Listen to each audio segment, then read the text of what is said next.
gossip, these stereotypical Times photographers.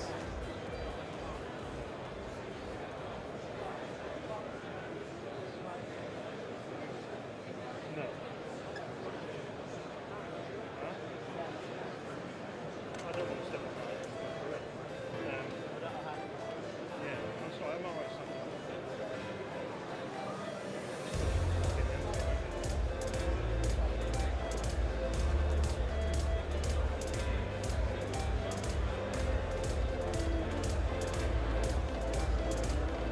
This is Rich. James from AFP, isn't it? Just arrived for their thing going on.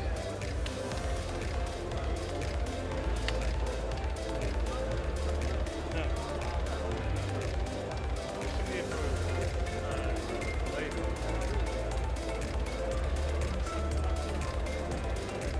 Yeah, but only because she was still in Liverpool after the Tory. Oh no, Justine went from Liverpool straight to Salford. She's taking the day off. So, the last time I saw you were wearing a set.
Ladies and gentlemen, please stand for the national anthem.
The Conservative Party is under new leadership.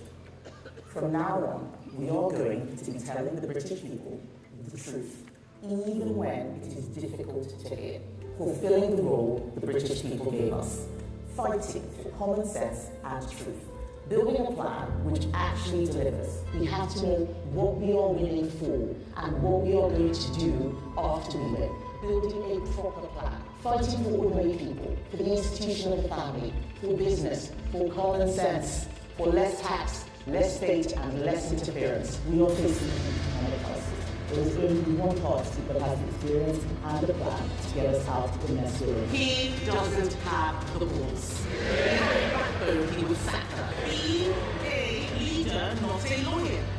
No politician alone can build lasting prosperity. That comes from business, from innovation, from risk takers and job creators. It comes from you.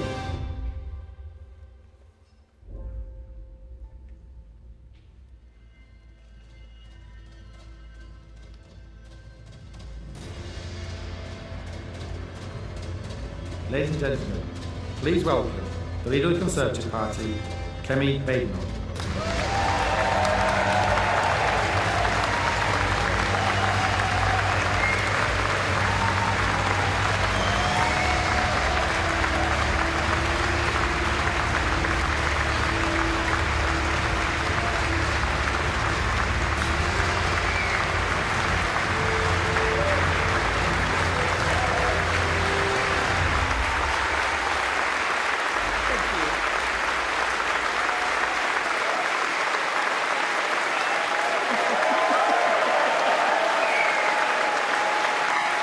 Thank you, Conference.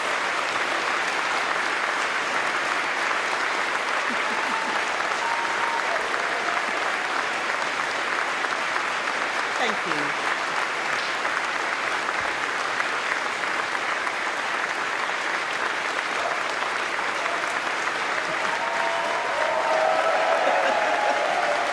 Thank you, Conference.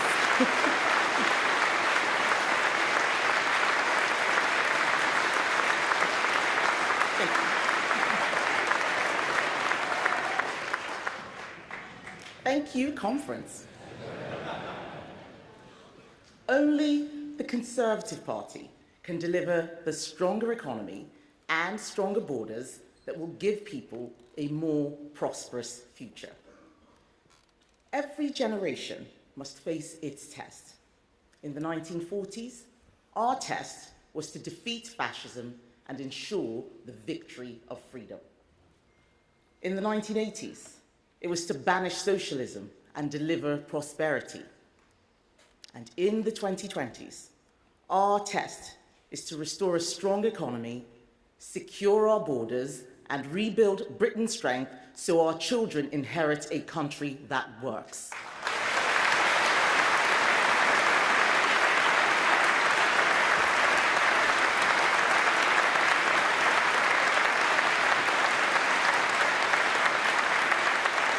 Ladies and gentlemen, Conference, thank you.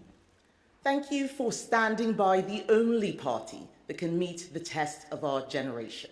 The only party that can deliver a stronger economy and stronger borders. Everything else relies on getting this right. National security, order on the streets, decent healthcare, high-quality education, cohesion in our communities. None of this exists without a strong economy and strong borders. A weak economy makes us poorer. The services we rely on get worse, and people cannot build a better life for themselves or their families. Weak borders allow people to exploit our generosity, put our housing and public services under pressure, and fracture our sense of who we are as a nation. A weak economy and weak borders mean steady decline. I reject that fate.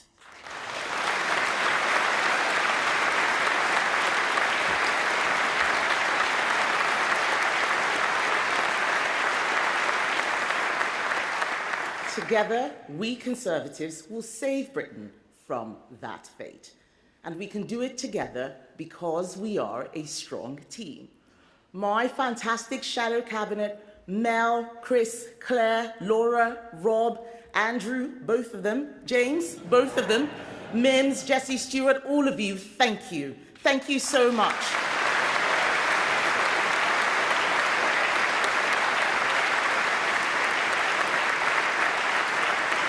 My front bench, experienced hands and rising stars, conference, we know our MPs and peers have more collective wisdom than the rest of Parliament put together.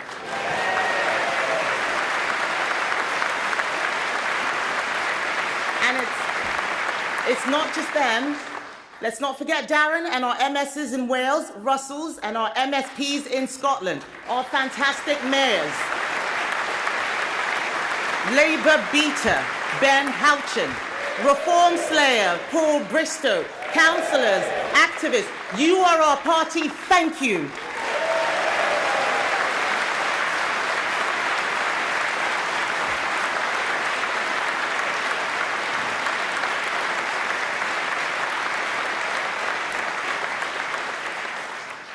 I joined our party as an activist 20 years ago. I was with you delivering leaflets, knocking on doors. I sat in this hall listening to speeches. I celebrated all our wins, and I felt the pain of every defeat. I cannot tell you now how honored, how privileged, and how proud I am to stand before you as leader of our party, leader of the Conservative Party, the only party that can meet the test of our generation. And you are more than just a political party to me. You have supported me, you have stood by me, you have enabled me to achieve more than I ever dreamed. You are my family, in many ways, quite literally. I married the deputy chairman of my association, and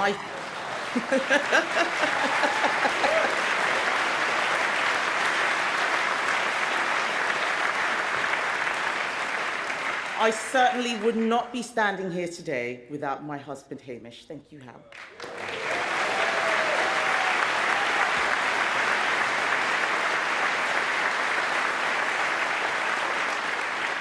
I love this party for what it has given me. But more than that, I love it because it has made life better for so many in our country and will do so again. Time and time again, guided by our values and our principles, we have steered this country through its darkest days. And today, we must be ready to do the same again. Because we are the only party that has the vision, the courage, and the competence to tear up a broken political model, deliver a new blueprint for our country, and together take Britain into an era of prosperity and security.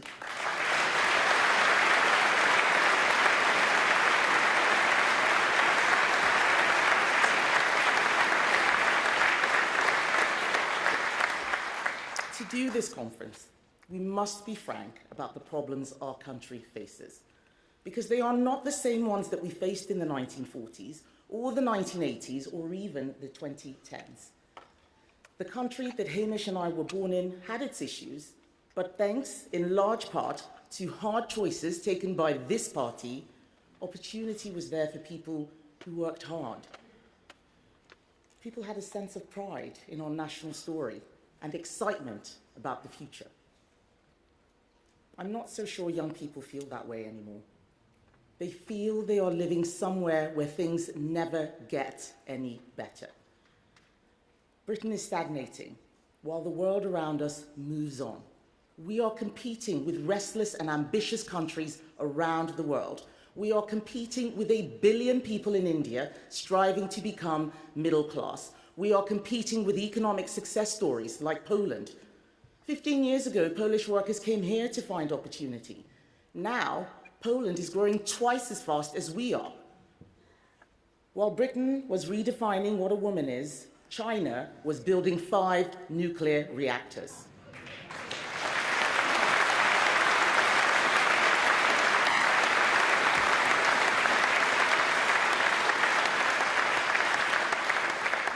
Conference people around the world are determined to lift their lives and their children's lives up to a standard that we have taken for granted. Some countries won't be able to do this, and in those countries, millions of people will decide that they want to come here instead. And if our borders are not secure, they will succeed, especially if our economy is addicted to migration. Of course, we want brilliant minds and great talents to come here, but at the moment, we are not just taking in doctors and engineers and scientists. We are accepting hundreds of thousands of people, some with many dependents, some with no skills at all. This broken immigration model is heaping pressure on our public sector, a public sector which already, every year, demands more and more and more of our money. Yet services don't get better, they get worse. Everyone in this room knows what I'm talking about. We have all felt it. We used to ring up our GP and get an appointment the same day. Now we have to wait on the phone to see if we're one of the lucky ones. We have potholes that have been around for so long, people are holding birthday parties for them. But underneath all of this is a society which is struggling to cope. Struggling to cope with the reality of getting poorer, struggling to cope with the erosion of a sense of who we are as a country. We cannot drift our way into solving these problems. We know what drift looks like. It looks like allowing the trade unions to overturn years of progress in school standards. It looks like letting our veterans face vexatious prosecutions when we should be worrying about the strength of our military. Drift looks like Labour's one-in, one-out returns deal with France that ends up letting 100 people in for every one who leaves. Being timid will get us nowhere. We need bold ideas. We need a positive vision for this country and a plan to deliver it. We need a new approach that delivers a stronger economy and stronger borders. We owe that to our children.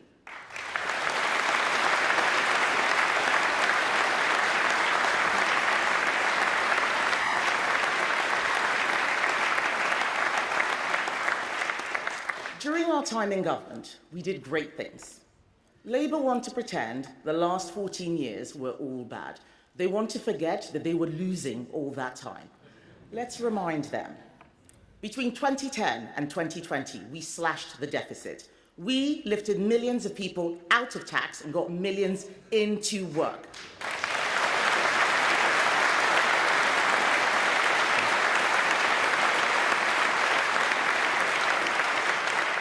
We sent English schools soaring up the international league tables. We led the coalition against Russia's invasion of Ukraine.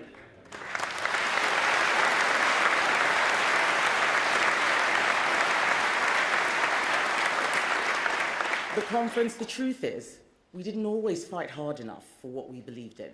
We need to remember who we are fighting for. We are fighting for people who work hard and do the right thing. We are fighting for people who ask, why do sickness benefits pay more than the minimum wage, more than the living wage even? We are fighting for small business owners, people who take risks and get things done. We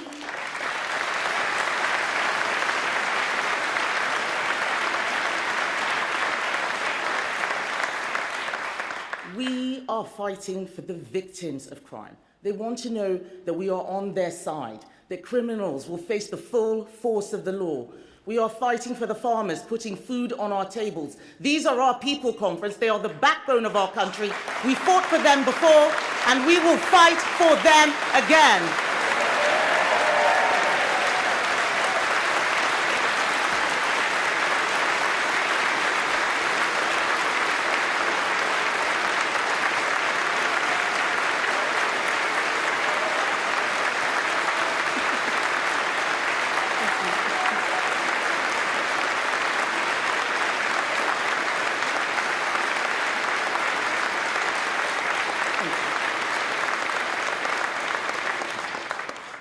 Conference, time and time again, we have been the only party that is bold enough to do what is needed, the only party that is competent enough to do it properly.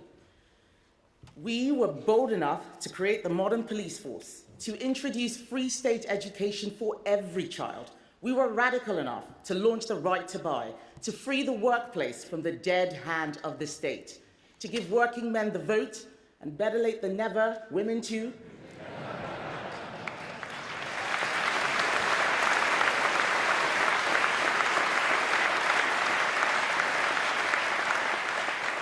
We were courageous enough to introduce same-sex marriage.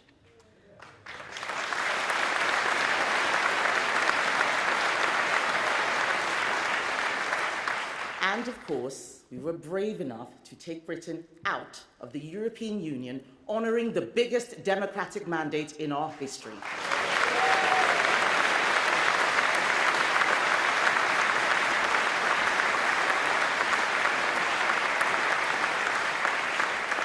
All conservative achievements. Yes, all of that was us. But enough about past glories. Actually, how about one more? Conference, do you know the one thing we Conservatives have done the most throughout our history? Clear up the mess left by Labour.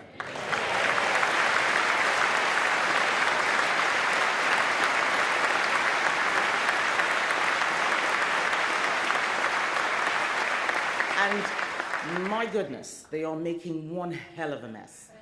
Never in the field of human history have so many been let down by so few.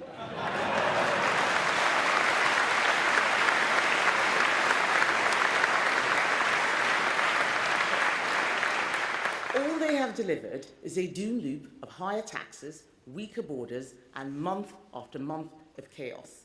They had a plan to win, but no plan for power, no vision for Britain. They know how to make promises, but not how to deliver them. This year, the Prime Minister was asked to name his best moment in office. Do you know what he said? Walking into Downing Street. For once, I agree with him. It's been downhill all the way since.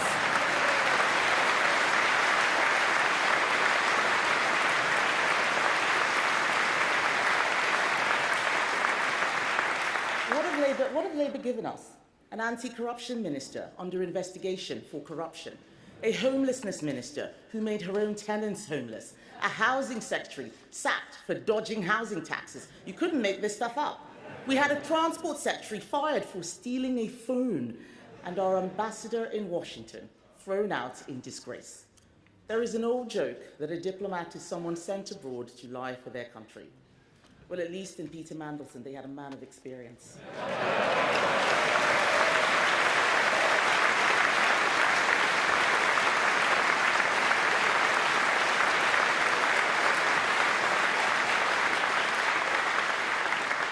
Just look at the spectacle we saw in Liverpool last week. Minister after minister failing to rule out the tax rises we all know are coming. The Mayor of Manchester touting his own manifesto for the country. But to be honest, I can't blame Andy Burnham for that one. Who doesn't want to get rid of this utterly useless, weak Prime Minister?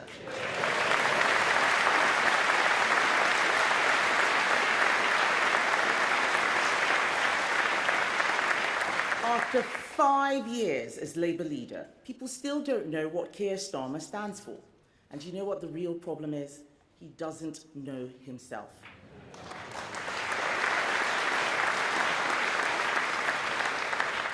Today we learn that Labour deliberately collapsed the trial of 2 men accused of spying on MPs for China because the Prime Minister wants to suck up to Beijing. This is squalid. We have got the measure of them, Conference. Just look at Shabana Mahmood, the new Home Secretary. She's trying to convince us that she's tough, right?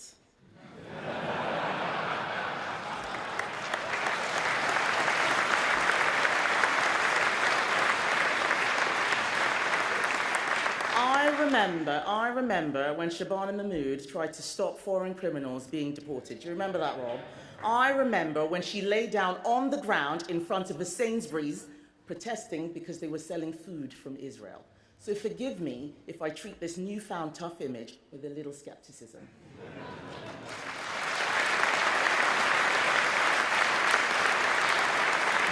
You remember. Labour represents everything that is wrong with politics. Rachel Reeves likes to congratulate herself for breaking the glass ceiling. What she's really broken is our economy. Attacking those who work hard, destroying business confidence, forcing wealth creators to leave the country, piling debt onto our children. We know that in her November budget of doom, she will give us all something to cry about. The highest business taxes since the 1970s, taxes on farmers, taxes on education, an unprecedented tax, punishing parents who work hard to invest in their children's future. Shameful.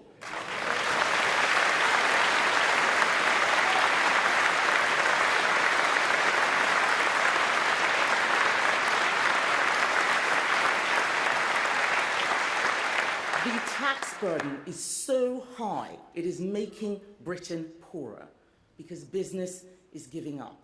Business is leaving. And as they leave, or never start in the first place, people's livelihoods, people's hopes, people's dreams go with them. Grangemouth Refinery, gone.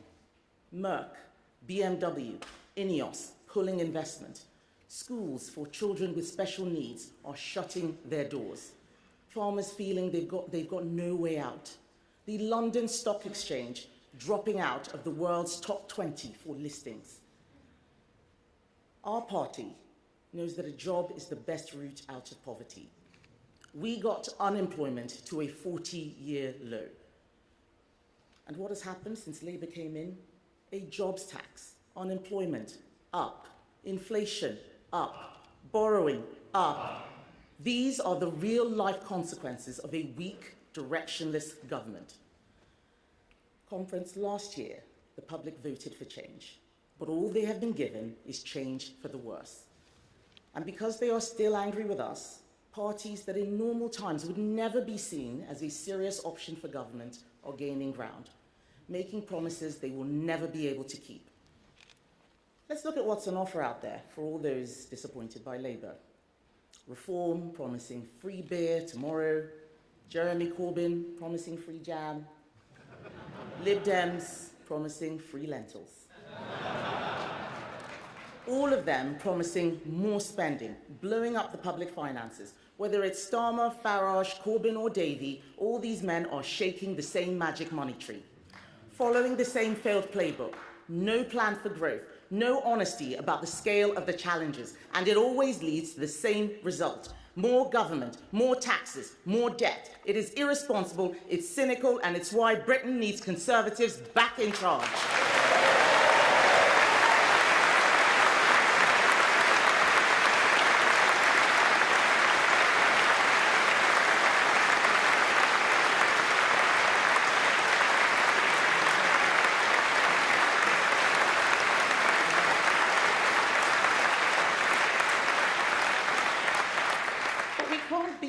Simply by attacking them.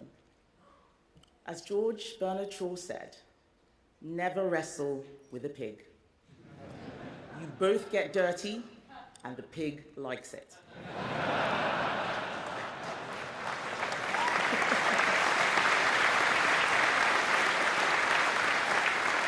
We have to offer something better. So what are we going to do? Conference, as you may have heard, I am an engineer. My starting point is always to carry out a diagnosis before producing the blueprint to put it right. Since I became your leader, my shadow cabinet and I have analysed the problems facing the country. Our diagnosis is clear. Britain is being held back by a broken model. A model which says the government always knows best, that high immigration is always good for the economy, that Britain should apologise for its history rather than be proud of it. We lost because we accepted the status quo no more. When Margaret Thatcher was leader of the opposition, she said this: if every Labour government is prepared to reverse every Tory measure, while Conservative governments accept nearly all socialist measures, the end result is only too plain. She was right. To fix our country, we must reverse Labour's measures.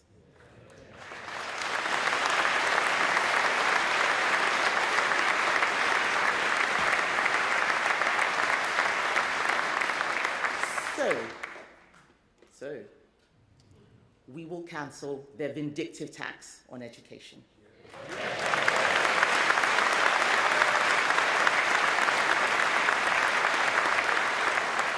Vicky knows what's coming. We will scrap their tax on family farms. Andrew, we will scrap their tax on family businesses. And we will reverse the terrible measures in Angela Rayner's unemployment bill, written by the unions, for the unions, a bill that will wrap firms in red tape, cost business £5 billion, and make Angela Rayner probably one of the last people in Britain to ever be legally sacked.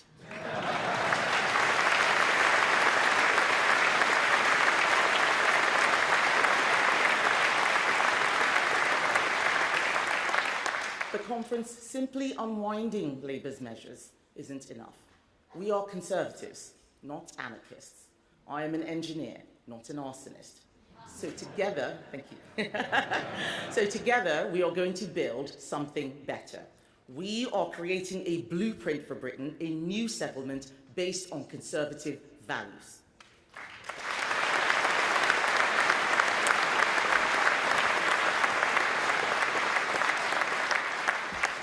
So what's in it?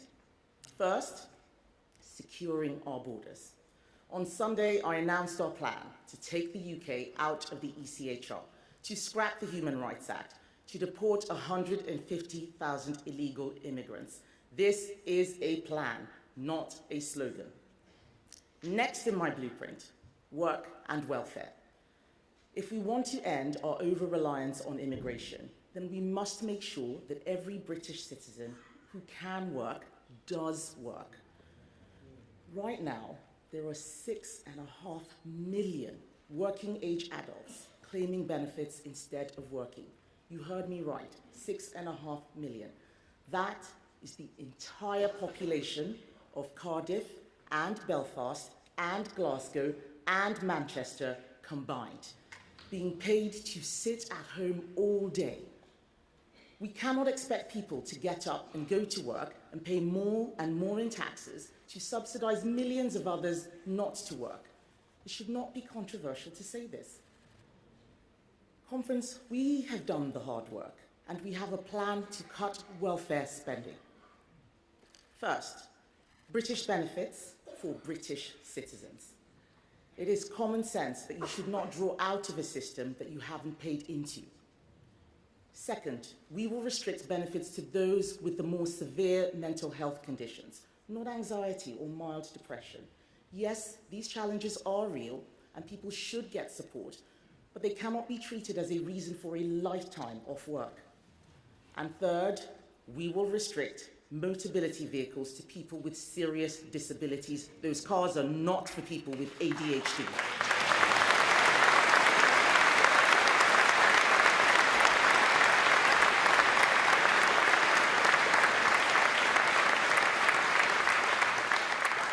These are the first steps of a radical reform of our welfare system.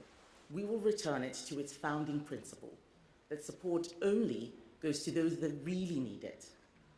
This should be common sense, but only the Conservatives understand this. Labour, Lib Dems, Greens, the Nationalists and Reform are all demanding more welfare spending. They don't care that it's not fair, but we do.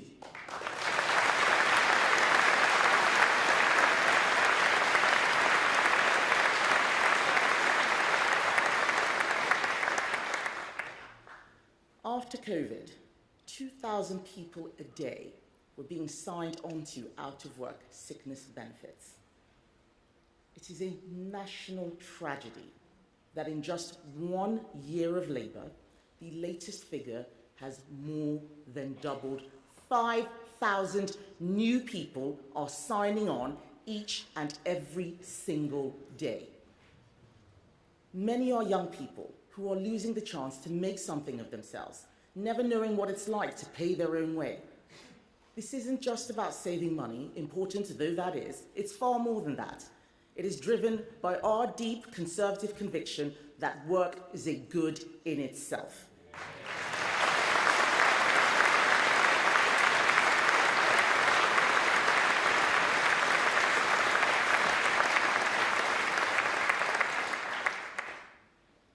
And as people work, as they strive, as they provide for themselves and their families, they should not pay more and more of their money in taxes to a state that provides less and less. So fixing the state is next in our blueprint. Since Brexit and COVID, the size of the civil service has swollen by over a third. There are now more than 500,000 civil servants. And have you noticed? Is government working a third better for you? I don't think so. So we are going to reverse this. We are going to cut the civil service back to where it was in 2016.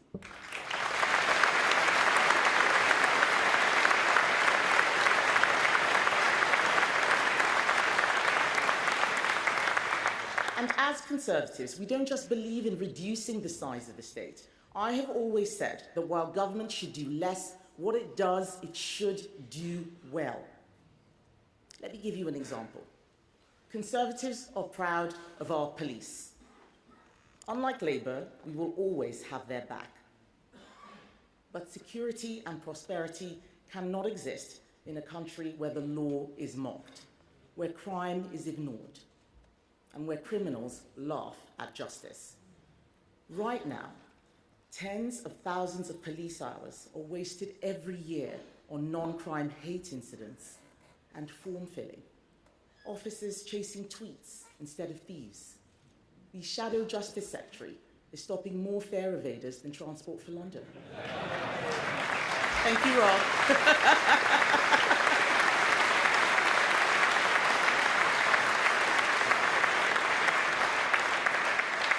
Conference, we are going to free the police to protect the public, not to chase political correctness.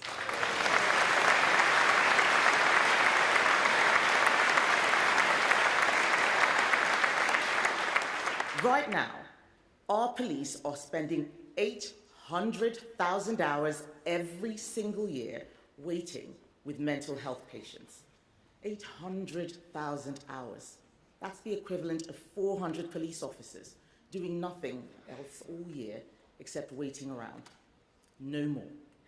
Every single officer we free from pointless paperwork, we will put back on our streets. We will send them after the shoplifters, making life a misery for high streets. And we will triple stop and search, because the more people we stop, the more people we search, the more knives we take off the streets.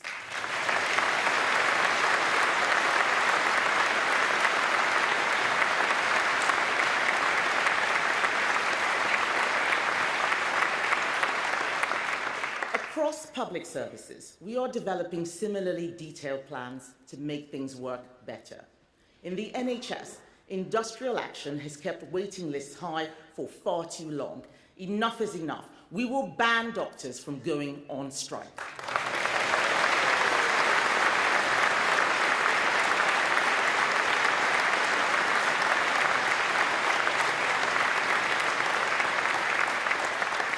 In education, Labour have bent over to the teaching unions and are removing our academy freedoms, which have been so successful. We will reverse this act of educational vandalism, and we will make sure that brilliant schools and teachers have the freedom to do what they do best: teach.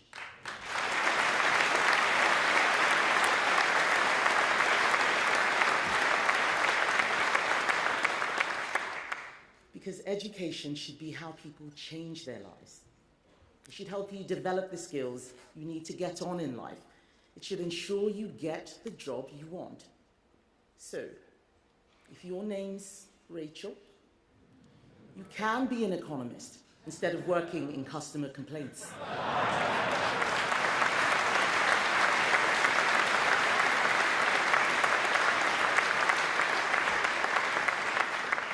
And speaking of customer complaints,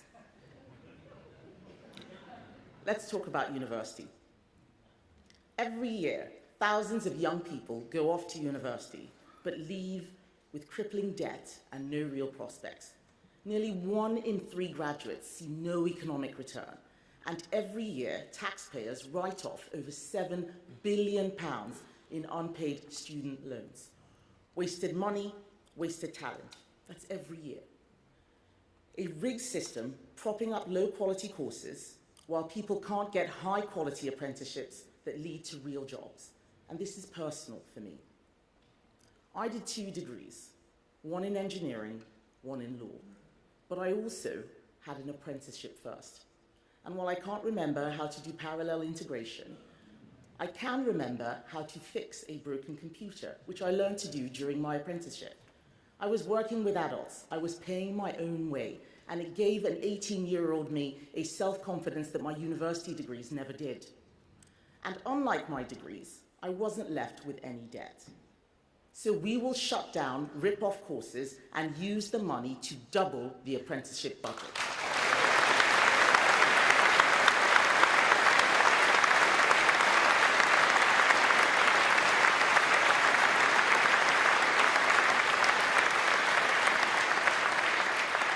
We'll be giving thousands more young people the chance of a proper start in life, just like I had. Which brings me, conference, to the most important task that we will face, and the centerpiece of our blueprint. The reason why the Conservative Party is the only party in Britain who can be trusted to meet the test of our generation is that none of this works without a strong economy. Securing our borders, getting people into work, policing our streets, defending the nation, none of it is possible without the money to pay for it. And we are the only party with a plan to get our economy back on track. It starts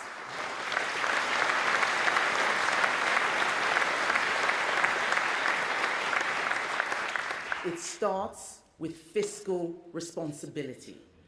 We have to get the deficit down. And we must also show how every tax cut or spending increase is paid for. So today, I am introducing a new golden economic rule. Every pound we save will be put to work. At least half will go towards cutting the deficit, because living within our means is our first priority.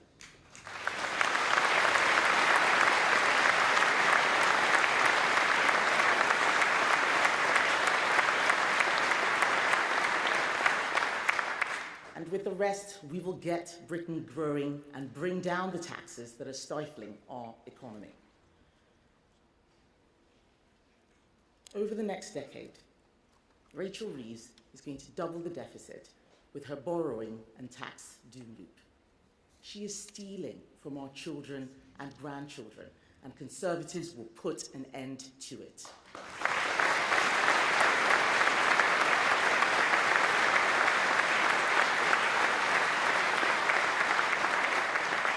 We will always explain upfront where we will make these savings. We're not going to do what Labour did, promise not to cut public spending, only to snatch away pensioners' winter fuel payments. We are doing things differently. Thanks to the hard work of the Shadow Cabinet, we have already identified £47 billion in savings. Pretty has earmarked £7 billion from the overseas aid budget. Alex has identified £8 billion from cutting the civil service. And Helen has found £23 billion from welfare.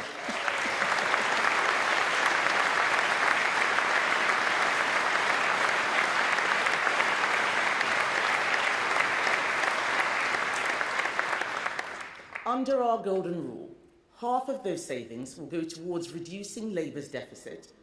With the rest, we are going to unleash our economy.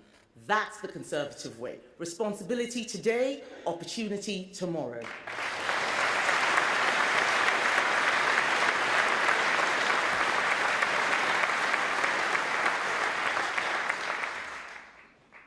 Like so many young people, all of my first jobs were on the high street.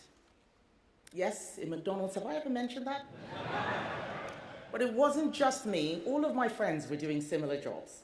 Cafes, local pubs, family-run shops, the places that make our high streets what they are. The shops and businesses essential to communities in every town and village. And so on Monday, you heard Mel make our commitment to abolish their business rates.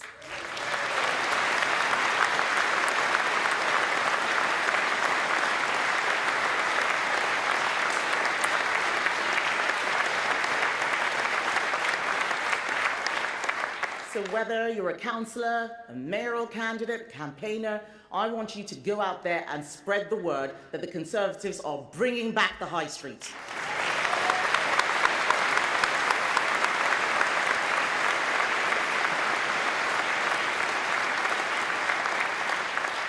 Conference, energy is growth. It always has been, and it always will be. Countries with cheap energy grow faster. Countries with expensive energy decline. Right now, we pay 4 times what industry in the US does for electricity. The result? We are deindustrializing. It's not just manufacturing that is disappearing, not just steel, not just chemicals, not just ceramics, not just oil and gas. We are losing our farming industry. We are losing our fishing industry. These are the foundations of a strong economy, and they are going all because we chose a slogan of net zero over a serious strategy for a stronger economy and a better environment. So I am saying enough. I am reversing this.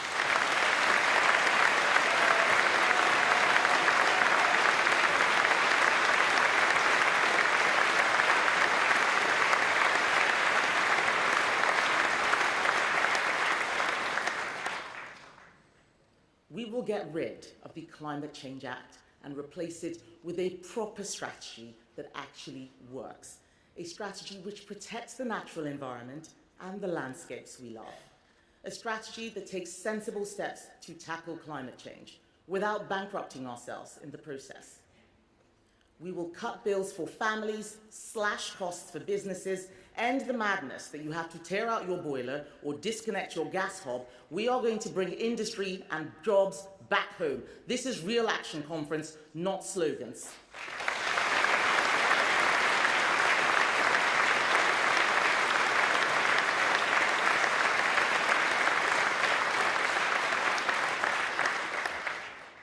Conference, I'm not a climate change skeptic, but I am a net zero skeptic. Britain has already done more than any major country to cut emissions. But we cannot have a law which will make this country poorer while creating jobs abroad and increasing our reliance on hostile states. So we will axe the carbon tax on electricity. We will scrap Labour's wind and solar levy, and instead we will give you our cheap power plan.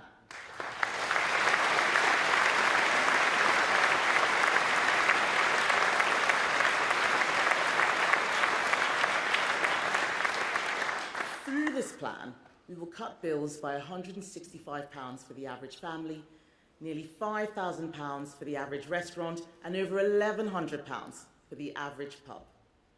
These are savings that can be passed on to consumers. So, conference, I won't promise you free beer, but I do want you all to have cheaper beer.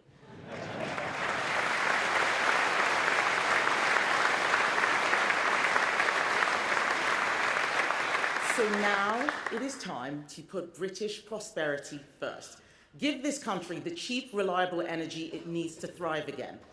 backing nuclear, but also recognizing that it is pure folly to ban new oil and gas extraction while paying to import resources that Norway takes from the very same basin.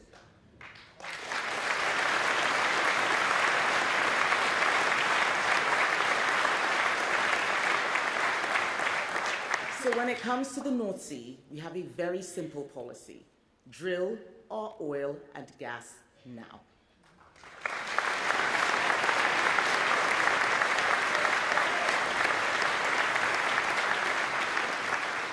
Conference, you have seen it out there in the fringes all over Manchester, that this is a party fizzing with ideas, building our policy programme, setting out our plans, a tax cut for our high streets, a helping hand for the young with our first jobs bonus, reforms to welfare, 10,000 new police officers, tripling stop and search, scrapping the sentencing council, a new removals force, improving behaviour in schools, doubling apprenticeships, support for our veterans, £165 off your electricity bills, drilling in the North Sea, an end to the energy profits levy, scrapping the family farm tax, scrapping the family business tax, scrapping VAT on school fees, out to the ECHR, a plan for our borders, a plan for a stronger economy.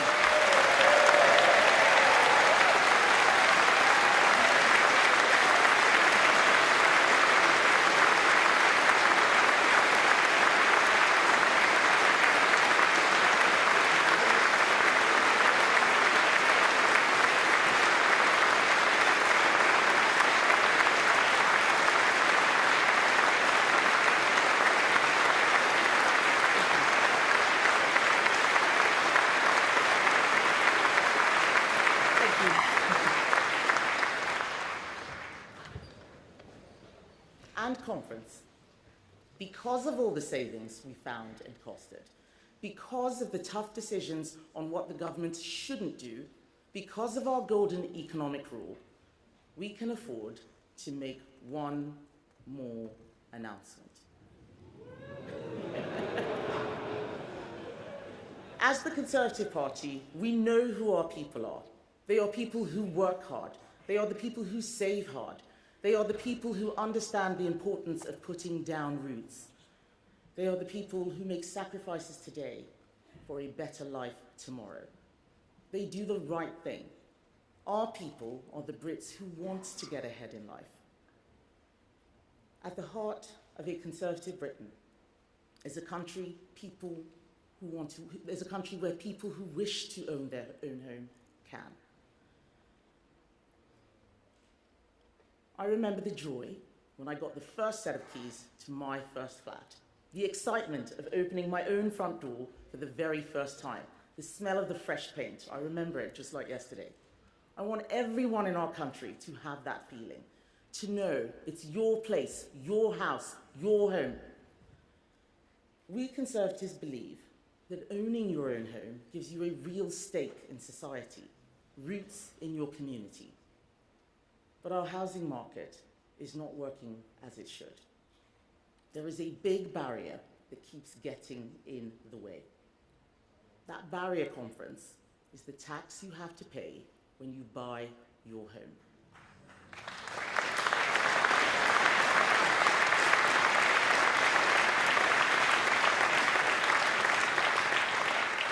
I haven't even said what it is yet, but you all know. You all know that that barrier is stamp duty. Young people trapped in the pain of renting, workers who want to further their career, pensioners who want to downsize but can't afford the thousands of pounds they have to pay in tax. Conference, stamp duty is a bad tax. It is an unconservative tax. The last Conservative government cut stamp duty for thousands of home buyers. But now we must go further. We must free up our housing market, because a society where no one can afford to buy or move is a society where social mobility is dead. So I have looked at the stamp duty thresholds to see where we can change them. I have looked at the rates you have to pay to see if we can lower them. I have decided that we can't, because that simply wouldn't be enough. Conference, the next Conservative government will abolish stamp duty on your home.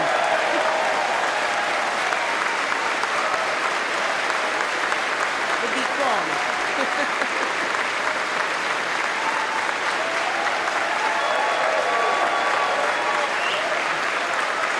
I thought you'd like that one.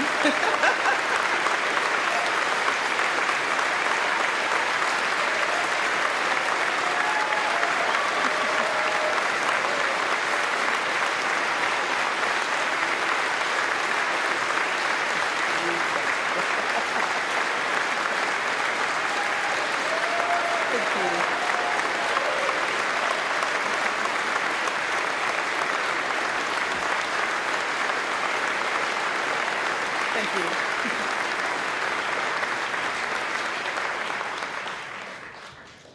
That is how we will help achieve the dream of home ownership for millions. Home ownership should be a dream that's open to everyone. Abolishing stamp duty on your home is a key to unlock a fairer and more aspirational society. We cannot unpick every tax. The debt, the deficit, and the damage this Labour government is creating means we cannot do everything all at once. Scrapping stamp duty will benefit people of all ages because conservatism must speak to all generations. The young professional buying their first flat, the couple looking for somewhere to bring up their first baby, the growing family hunting for their forever home, the pensioner who wants somewhere a little smaller or maybe to move nearer the grandchildren. No longer will they be punished with a tax that is a barrier to doing the right thing for them, for their family, and for society.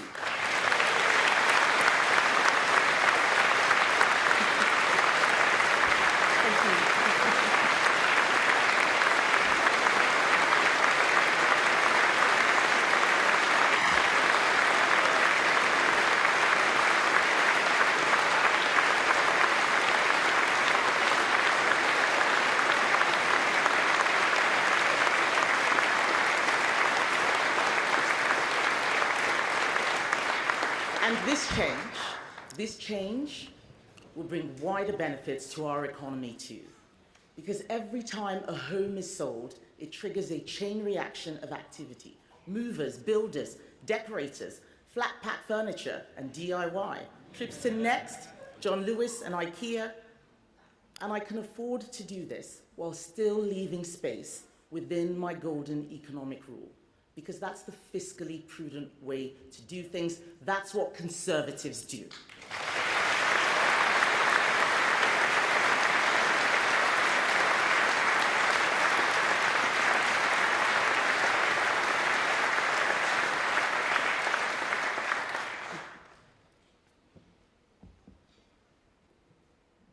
Conference, I want to see a better Britain, where people have a brighter and more prosperous future. The Labour Party fails when it follows its principles. We fail when we don't follow ours.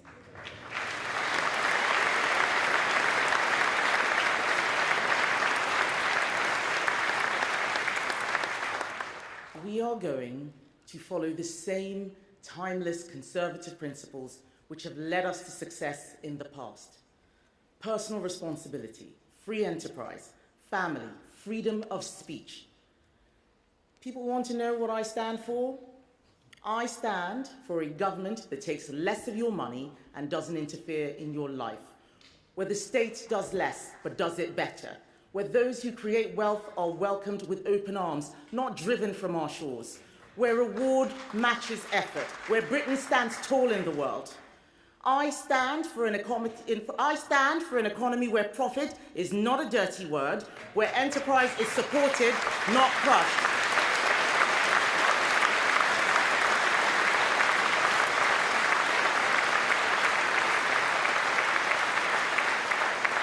I stand for a country where what you put in determines what you get out, where excellence is celebrated.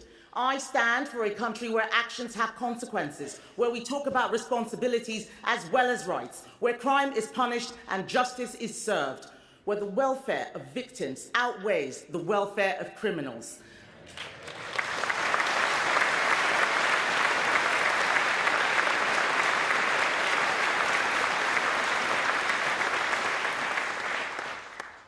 I stand for a society where free speech trumps hurt feelings, where everyone knows what a woman is, where people are judged by the content of their character, not the color of their skin, where the vulnerable are supported, but where freeloaders are told where to get off.